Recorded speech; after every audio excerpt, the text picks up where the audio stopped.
दो, ड्रग दो, ड्रग दो, ड्रग दो, मुझे ड्रग दो, मुझे ड्रग्स दो, ड्रग दो, मेरे लिए गांजा लाओ, चरस लाओ, एमडीएमए लाओ, एक्सटेसी लाओ। नमस्कार, मैं हूं गंगा प्रसाद। एक कहावत है कि जो दिखता है वही बिकता है, और इसी की लड़ाई है, क्योंकि कमाई भी तो दिखने और बिकने की है। सोचिए, जो समाज को बांटने का काम कर रहे थे, अचानक से हिंदू मुस्लिम के टॉपिक से डिरेल कैसे हो गए? ये इसलिए क्योंकि सब टीआरपी का खेल है, और उसके पीछे का खेल मैं समझाता हूँ, जो टीवी मीडिया आप सबको नहीं बताती है। टीआरपी मतलब होता है टेलीविजन रेटिंग पॉइंट, यानी कि आप टीवी कितनी देर किस चैनल को देखते हैं, इसका हिसाब लगाया जाता है, जो हर हफ्ते आती है, जिसमें हर शो की एक अलग रेटिंग पॉइंट होती है, जिससे पता चलता है कि कौन सा शो कितनी देर देखा गया। इसको इस तरह से समझ सकते हैं, जैसे कोई यूट्यूब चैनल है, उसके कितने सब्सक्राइबर हैं, किसी एक वीडियो को कितनी देर तक और कितने लोगों ने देखा है, उससे ये पता चलता है कि लोग आपके शो को पसंद कर रहे हैं या नहीं। ऐसा ही टेलीविजन में होता है, यानी कि टीआरपी को मापने के लिए ब्रॉडकास्ट ऑडियंस रिसर्च काउंसिल यानी कि बार्क नाम की एक संस्था काम करती है। ये पूरे देश में कुछ घरों को चुनकर उनके टीवी सेट में व्यूअरशिप नापने के लिए मशीन लगाती है, जिन्हें बैरोमीटर कहते हैं। एक आंकड़े के मुताबिक अब तक पूरे देश में करीब 45,000 घरों में टीआरपी मापने का यंत्र यानी कि बैरोमीटर लगे हुए हैं। मतलब ये है कि 125 करोड़ की जनसंख्या के बीच में करीब 45,000 घरों में टेलीविजन रेटिंग पॉइंट मापने वाले बैरोमीटर लगाए गए हैं, जो बार्क की देखरेख में होता है, जिसके जरिए देश के सभी टीवी शो, वो चाहे स्पोर्ट्स हो या फिर एंटरटेनमेंट या फिर टीवी मीडिया हो, इन सब के लिए एक रेटिंग निकालता है, जिससे पता चलता है कि किस सेक्शन में कौन सा चैनल कितना लोकप्रिय है, यानी कि आप किस चैनल को कितनी बार और कितने घंटे या फिर कहें कि किसी शो को कितनी देर तक देखते हैं, उससे बार्क को पता चलता है, और उस ऑब्जर्वेशन को हर हफ्ते चैनलों के दफ्तर में भेजा जाता है।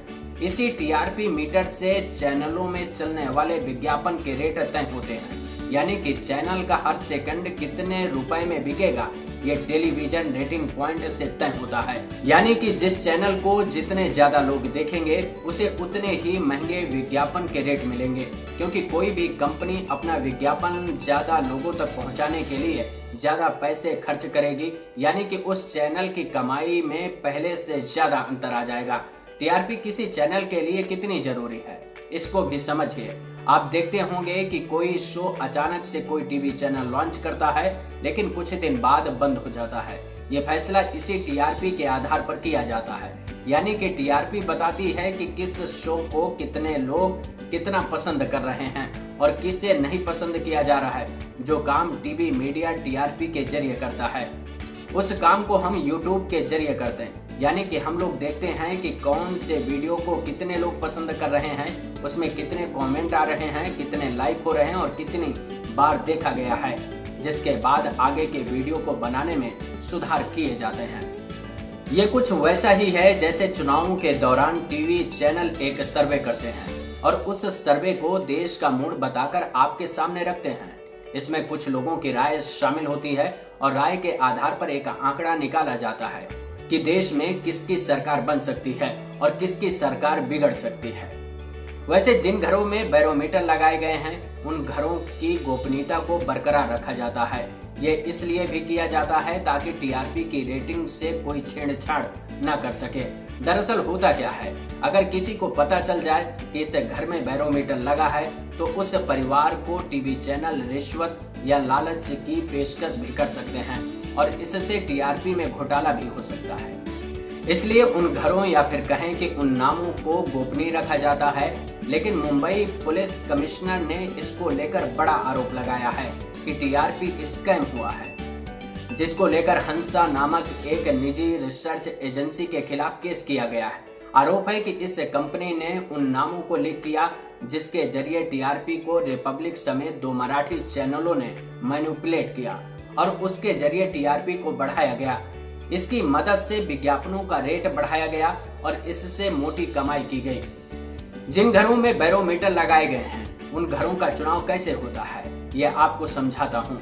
दरअसल जिस घर में बैरोमीटर लगता है उस परिवार के हर सदस्य को एक आईडी दी जाती है और उस घर में रहने वाले व्यक्ति जब भी टीवी देखना शुरू करते हैं तो पहले वो अपने आईडी वाला बटन दबाते हैं। इससे बार्क में बैठी टीम को पता चल जाता है कि किस उम्र, लिंग और प्रोफाइल वाला व्यक्ति कब कौन सा चैनल कितनी देर तक देखता है। जिन घरों में बैरोमीटर लगाए जाते हैं उन घरों को अलग अलग राज्यों, शहर, कस्बों और गांवों में चुना जाता है, जिसके लिए 2015 में एक नीति तैयार हुई थी। उस नीति के तहत सभी घरों को शैक्षिक, आर्थिक स्तर के हिसाब से 12 अलग अलग श्रेणियों में बांटा जाता है। इसके लिए परिवार में कमाई करने वाले मुख्य व्यक्ति की योग्यता और 11 चीजों में से कौन कौन सी उस घर में है ये देखा जाता है। इन चीजों में बिजली के कनेक्शन से लेकर गाड़ी तक शामिल है। अब आपको लगता होगा कि जब हर चीज गोपनीय है तो फिर स्कैम कैसे हो सकता है, इसको समझिए। अगर आपने ब्यूरोमीटर डिस्ट्रीब्यूटर कंपनी यानी कि हंसा रिसर्च एजेंसी के कर्मचारियों से दोस्ती कर ली और उससे इस बात की जानकारी ले ली कि किस घर में बैरोमीटर लगा है, तो आप उस घर में जाकर टीआरपी को मैनिपुलेट करने के लिए लालच दे सकते हैं। दूसरा, हंसा रिसर्च कंपनी के साथ साठगांठ कर ऐसा कर सकते हैं। उसके कर्मचारियों को घूस खिलाकर ऐसा काम कर सकते हैं। ये तो सुना ही होगा कि कोई भी काम नामुमकिन नहीं है। हर कोई बाजार में खड़ा है, खरीदार मिले तो हर कोई नीलाम होने को तैयार है, बस उसकी कीमत सही मिलनी चाहिए। इसी खेल का खुलासा मुंबई पुलिस ने किया, यानी कि मुंबई पुलिस ने सीधा आरोप लगाया कि रिपब्लिक टीवी ने हंसा रिसर्च के कर्मचारियों के साथ साठगांठ की, उनको रिश्वत खिलाई। उसके बाद नाम पता लगने के बाद उन घरों से संपर्क किया, रिश्वत दी और रिपब्लिक को लगातार देखने या फिर टीवी को खोलकर छोड़ने के लिए कह दिया, जिसके जरिए टीआरपी में बड़ा फर्जीवाड़ा किया गया। इसको लेकर रिपब्लिक टीवी ने अपना बयान दिया है। उसने सभी आरोपों को खारिज कर दिया और महाराष्ट्र सरकार पर आरोप लगाया कि सरकार हमारे खिलाफ साजिश रच रही है। इसको लेकर मुंबई पुलिस कमिश्नर पर मानहानि का केस करने की चुनौती भी दी गई है। इस टीआरपी स्कैम में अब तक कई लोगों की गिरफ्तारी हो चुकी है। आगे की जांच मुंबई पुलिस कर रही है ताकि इस स्कैम को सबके सामने लाया जा सके। वैसे ये पहली बार नहीं है। इंडियन टेलीविजन इतिहास में कई बार ऐसे आरोप लगते आए हैं कि टीआरपी के साथ छेड़छाड़ होती है। जब मुंबई पुलिस ने पहली एफआईआर दर्ज की थी उसमें इंडिया टुडे का नाम है, रिपब्लिक टीवी का नाम नहीं है, जिसका खुलासा रिपब्लिक ने किया, जबकि मुंबई पुलिस ने सिर्फ रिपब्लिक का नाम लिया। इस पर मुंबई पुलिस ने सफाई दी है कि हाँ, पहले इंडिया टुडे का नाम था, लेकिन जब आरोपियों से बात की गई तो उन्होंने रिपब्लिक टीवी का नाम लिया और इंडिया टुडे का नाम इसके बाद हटा लिया गया। टीआरपी को लेकर कई और आरोप लगते हैं। कई बार क्या होता है कि चैनल बाय डिफॉल्ट टीवी खोलते ही दिखाई देने लगता है। उससे क्या होता है कि लोग करीब 10 से 20 सेकंड तक चैनल बदलने में समय लगा देते हैं, तब तक रेटिंग में चैनल का नाम दर्ज हो जाता है। इसके अलावा टीवी चैनल पर आरोप लगता है कि केबल नेटवर्क के जरिए टीआरपी मैनिपुलेट की जा रही है, यानी कि मान लीजिए अगर किसी चैनल को ज्यादा देखा जाता है तो केबल ऑपरेटर से उस चैनल को हटाने या फिर उसका ऑडियो खराब करने के लिए रिश्वत खिलाई जाती है। इसके अलावा जिस चैनल को ज्यादा देखा जा रहा है उस चैनल की जगह अपने चैनल को दिखाने के लिए रिश्वत दी जाती है। कई बार ऐसा होता है कि जो प्लेलिस्ट होती है उसमें अचानक से बदलाव हो जाता है। ये काम भी केबल ऑपरेटर करता है। साफ है कि टीआरपी को मैनिपुलेट करने के रास्ते बहुत हैं, लेकिन जो तरीका रिपब्लिक टीवी ने अपनाया है वो बेहद खतरनाक है, क्योंकि केबल ऑपरेटर चैनल की जगह बदलते हैं, लेकिन रिपब्लिक ने तो इस मामले में नए घोटाले का अलार्म ही बजा दिया। इस वीडियो में इतना ही, लेकिन वीडियो को लाइक करना और चैनल को सब्सक्राइब करना मत भूलिएगा। इस पर अपने विचार शेयर करेंगे तो हमको भी अच्छा लगेगा। इसके साथ ही मैं अपने सभी वीडियो टेलीग्राम में डालता रहता हूं, तो चैनल को ज्वाइन कर लेंगे तो मेरे हर वीडियो का नोटिफिकेशन आपको मिलता रहेगा। नमस्कार।